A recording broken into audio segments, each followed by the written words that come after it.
Okay, so Sydney, I think a thing that a lot of people don't understand about NIL is the difference between getting like a company, like a brand to sponsor an athlete on the one hand, but we also hear news stories about athletes going to a school and getting what sounds like NIL money directly from the school. So can you explain all that to us and the difference between those two types of NIL deals?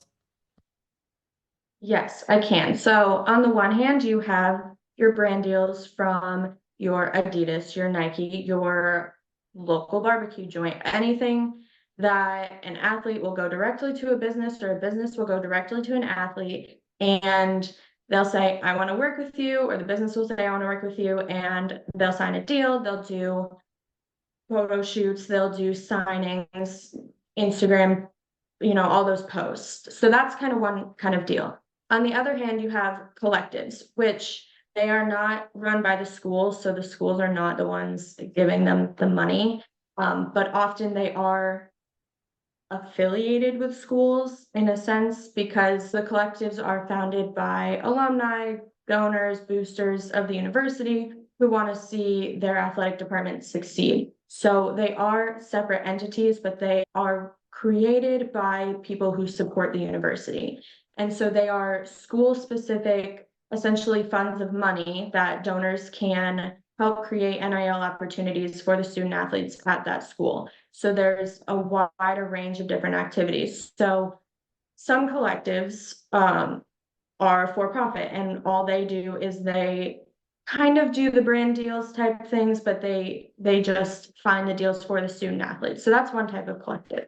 But then you can also have a collective that is a nonprofit. So you have as first example, a 501c3 nonprofit who their goal is to have a charitable purpose. And so essentially what they do is they raise their money through donations. So they get fans of the university to donate either a one-time donation or a subscription over time where they donate and they're able to kind of give back to the university. Sometimes they may have special events for the people who donate the money, but what they do is they go out into the community and they have a charitable purpose. So they'll do food banks, or they'll go read to a local school, or they'll do a multitude of different charitable purposes. And so that's kind of their goal is they raise the NIL money through the subscriptions so that they can give back to the community, but their athletes are also being paid. Those are kind of the difference between the brand deals and the collectives. Typically, the collectives are registered as LLCs, but their main purpose is for NIL deals for the student athletes at that school. Most of your big, your Power Five, your SEC, ACC, all of those schools are going to have a collective. They might have more than one collective. It's just depending on the amount of boosters and who wants to start what. But the majority of your schools are going to have some sort of collective to help them out. Okay, so you've got brand deals not affiliated with the university, could be just any private business that's not selling a prohibited item, right? And then you've got collective NIL deals, which have some level of affiliation, or at least the appearance of affiliation with the school. So what are some things that can go wrong in these types of deals, both for the schools or the collectives and for the athlete involved? Well, they're kind of combined. So one of the main issues is that they are not technically affiliated with schools. They cannot be technically a part of the recruiting process, especially because they are boosters of the university, and boosters cannot be affiliated with the recruiting process, really. So there can be inducement problems with recruitment. So that kind of goes on the collective side, the university side, and the student athlete side. So for the collectives, you can't have a prospective student athlete come into you and you say, hey, if you come to this school, we can give you X amount of dollars every single month for this deal. They can't do that. What they can do is they can say, hey, we have this collective. This is what we're doing for other people. Like we do X, Y, and Z. This is our purpose. They can do that, but it gets really dicey when you have a prospective student athlete talking to collectives. On the university side, you don't want to have the appearance of really being the collective, or you don't want to have the appearance of helping a collective with recruitment or asking a collective to recruit for you. So it's difficult on the university side because you're trying to recruit these athletes and you know you have this collective, but you can't go out there and you can't say, hey, talk to this collective, see what they can do for you. Or you can't go out at games and promote the collective because they're not technically a part of the school. On the athlete side, while technically collectives and schools are not supposed to be using them as recruiting inducements, a lot of times they are. So athletes will go talk to a collective, they'll talk to a university, and the collective will say, we've got this money, you know, if you come here, this is what you can get. And then what happens is some athletes will get there and there won't be any money left. So they'll come to a school because the collective promised them X, Y, or Z, and then they'll get to the school and it won't be there. And then they can't really necessarily do anything about it. The collectives weren't supposed to do it in the first place, but then you're kind of out of luck because you get there and then what you were promised wasn't there. So whether you are a school looking to navigate the recruitment process, a collective looking to craft these communications properly, or an athlete looking to protect yourself, the details matter. And I assume that's in all three of those contexts, that's something that a lawyer can help with. Yes, they can definitely help. They can help with, on the one hand, making sure everything you're doing is compliant with state laws. If in the future there's federal laws, NCAA rules, conference rules, school rules, there's a whole bunch of rules out there that you have to follow. So lawyers can help you on all aspects follow that, especially because with recruiting, it can happen at all levels. It can happen from the high school level. It can happen through the transfer portal. And so there's all different high school athletes, they may not have ever dealt with college. Transfer athletes, they've dealt with it. They know kind of what they're dealing with, but they're also being pulled into situations that may not be good for them because this sounds enticing when in reality, it's not actually in existence. So a lawyer can help kind of decipher all of what's being promised on the athlete side and, you know, kind of compliance on the university and collective side. Great. Okay. And speaking of sports law attorneys, tell us a little bit about your journey from college athlete to sports law attorney. Yeah, so I was an athlete in college. I dove for the University of Richmond in Virginia, go Spiders. So I loved being a part of the collegiate athlete, you know, all the student athletes, being friends with them, being on campus, being a part of that whole atmosphere. So then when I went to law school and I was, you know, figuring out what I wanted to do, I was really fortunate to be able to go to University of Arkansas, who they have a general counsel who his sole role is in the athletic department. So that's all he does. He does athletics. And so I was fortunate enough to be able to intern with him for 2 years during law school and learn the ropes of the other side of athletics. So instead of the athlete side, being more on the business administration side, especially at an SEC school, being able to learn all the parts that go into it besides just being an athlete. So the coaching contracts, the facilities, all the policies, the intellectual property, you know, anytime someone comes to perform on campus. So I was able to learn all of that and was able to be with him for 2 years. So that really inspired me to go into sports law. Great. And you were the president of the Sports and Entertainment Law Yes. Society at the University of Arkansas Law School.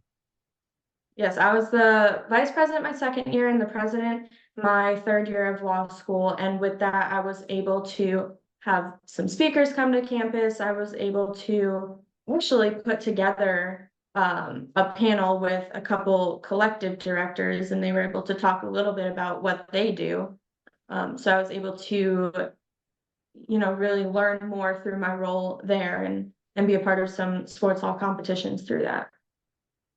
And so now as a sports law attorney, we don't just represent one side. You can represent athletes, both collegiate or professional. You can represent schools that don't have a dedicated general counsel or who are looking to hire outside counsel for a specific purpose and to help manage, for instance, their compliance. And you can even represent collectives to make sure that they are, like I said, crafting their communications in a compliant way that won't have adverse effects on them, the university, or the athletes. Is that right?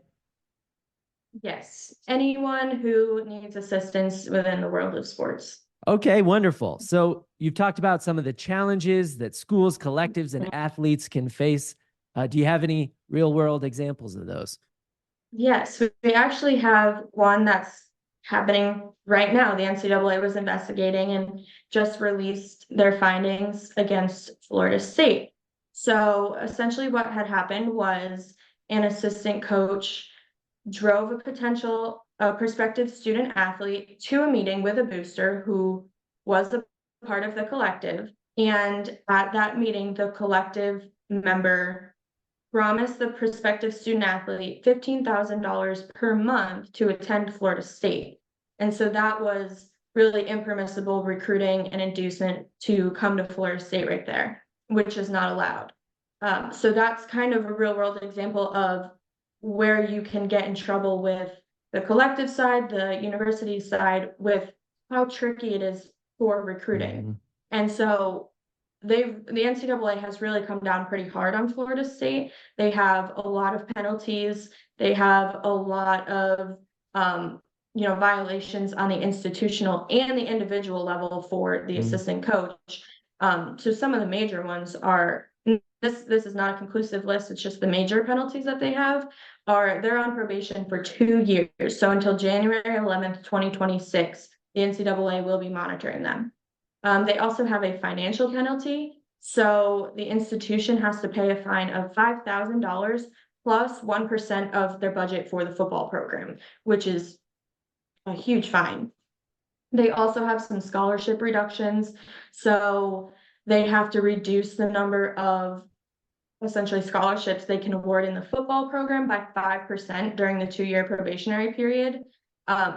So they have to reduce that by a total of 5 during the 2024-25 and 2025-26 academic years.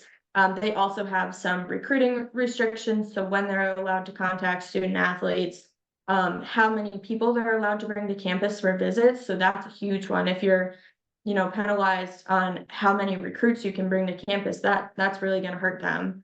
They also have a show cause order for the assistant coach, which if you're not familiar with it, what a show cause order is, he is essentially benched for the first 3 games of the next season. So he can't travel with the team. He can't communicate. He can't be a part of any team activities from midnight to midnight the day of the game. So for the first 3 games.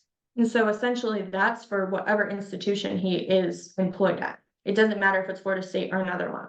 If an institution wants to hire him and wants him to be a part of those games, they have to show cause as to why he should be allowed. And so that's a big one on the individual level. But really the huge ones that are kind of almost a death sentence for their collective essentially is they have to disassociate with the booster for 3 years. So that specific booster.